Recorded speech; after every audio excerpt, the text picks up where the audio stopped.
all the time when I'm picking medicines. Part of our tradition from my father when I was quite young.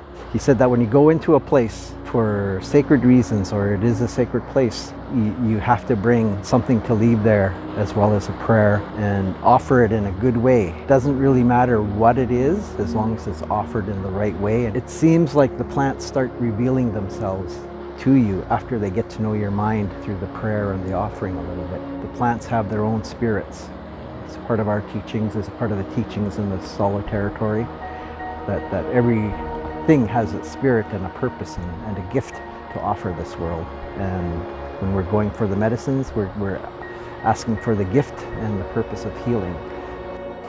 Well, when I was little, I used to go out and pick stinging nettles with my mom, and they were quite small, but we used to go and pick them for dinner and that was our vegetable. She'd cook them in butter. That was part of our meal.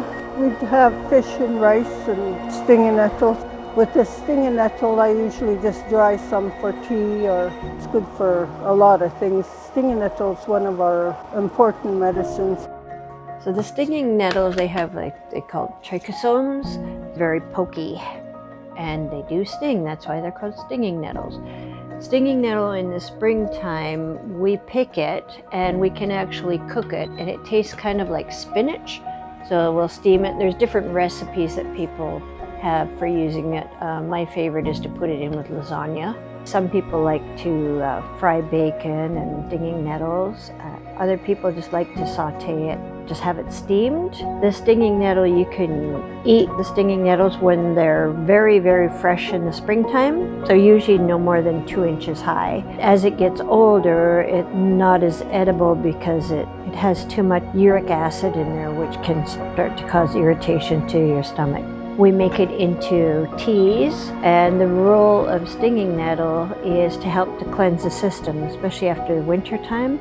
So it's a good cleanser. It's also a good blood strengthener. Helps to build up, especially if you have low iron or anemic, it helps to build you up. It's also got something in it that's called a nervine. There are people that they have arthritis or they have diabetes. The nerves tend to get pinched and irritated, and the stinging nettle helps to ease it, and I will put it on wherever I'm hurting, and it helps to draw out the inflammation.